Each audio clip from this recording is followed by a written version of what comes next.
We're going to look at King Speedway in Hanford, California, as they hosted the opening night of the NARC 410 Sprint Series, the Anthony Simone Classic. Corey Day and the Jason Myers owned number 14 entry out of Clovis would pick up the victory.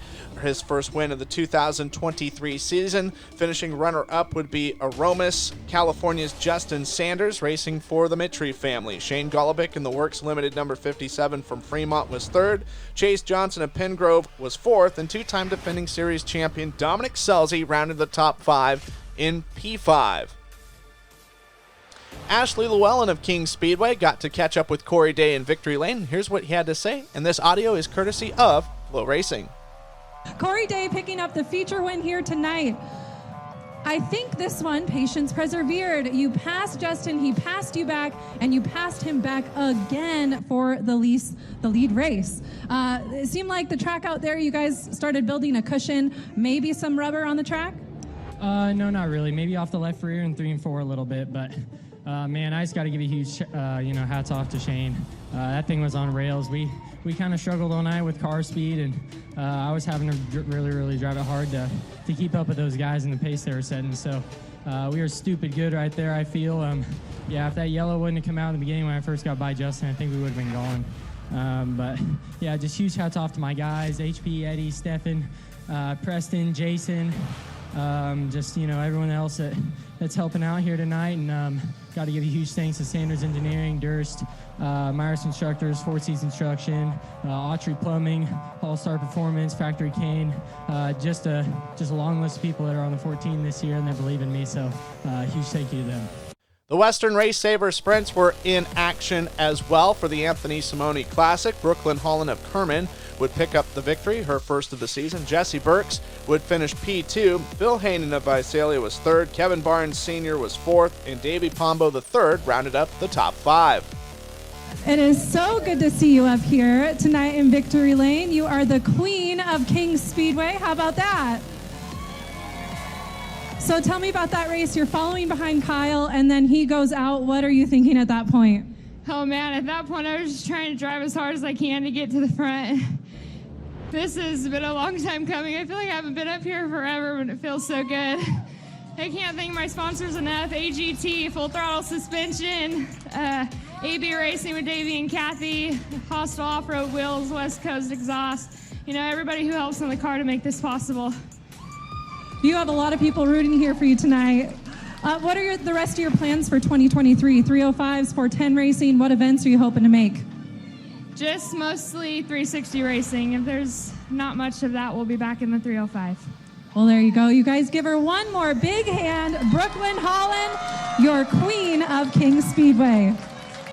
The Tri-State Pro Stock Series had an exciting feature. Arroyo Grande's Justin Crockett would pick up the win, a late race pass, while Chris Smith of Coalinga would outduel Ryan Smith, also from Coalinga, for second. Paul Miller of Grover Beach finished P4. Timmy Randolph of Santa Maria rounded up the top five.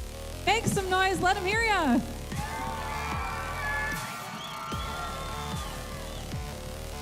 Congratulations on that first place finish. I gotta tell you, I don't know if you could hear them from inside your car, but these folks were gonna burn the place to the ground if you didn't win.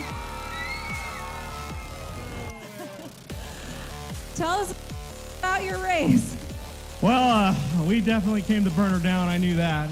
I bring a wild crowd with me, and we come to win and drink some beer and have some fun and hopefully put on a good show for you fans. I didn't really know what, that race was just kind of crazy. I was watching my stick guy, and I knew that the 75 was pretty good, but I could get a really good run down here in 3 and 4, and I knew that's kind of where the race could be won. And then I said, well, here we go, balls out. I ain't lifting going into 3 and 4, and she bicycled, and I'm like, come on, cowboy. But anyways, it was a great show. I want to thank Peter for having us.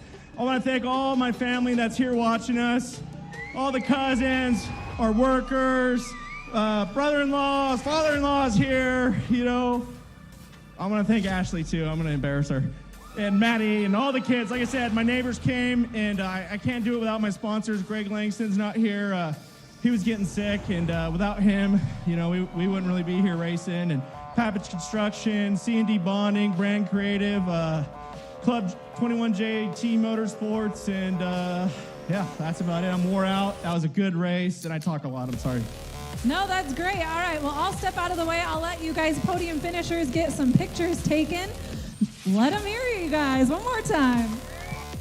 Non-wing sprints were also on the card, sanctioned by the Northern Auto Racing Club. It was the second time since 1985 that NARC has sanctioned a non-wing race. The last time was in 2021. Ryan Bernal picked up the victory in the Keith Day own number 22. Corey Day, the winner of the Anthony Simone Classic wing portion, was second. Chase Johnson finished third. Bud Kading was fourth. Dawson Faria of Tipton rounded out the top 5. Ryan, I remember you telling me earlier you didn't deserve that 8th place start in the pill draw, but now look at you. You're sitting pretty in the non-wing portion of this NARC event. Yeah, I found myself back at home with a non-wing car. It was fun. Hats off to Peter for changing stuff up at the racetrack. That's a cool deal. You don't get to do much to the car except for, you can do a lot, but you can't change the front axle and stuff like that. So it's cool to add some little extra stuff for the fans there. But again, thank you to Peter. Thank you for you fans for sticking this one out and watching that little race there. I had fun, and it was good to at least bring a win home for these guys because I really sucked there in the wing main. But thank you to Keep Day Trucking, Nos Energy Drink, FK Rod Ends, DMI, Willwood Brakes, everybody involved. This is we're gonna give it a go here this season and see what we can do. But I'm excited for it. King Speedway will next be in action for racing competition on Saturday, April 22nd. The USAC CRA sprint cars will be in the house along with the Western Race Saver sprints. West Coast Sport Compacts will also be in attendance. For tickets and times, visit RaceKingSpeedway.com for more information.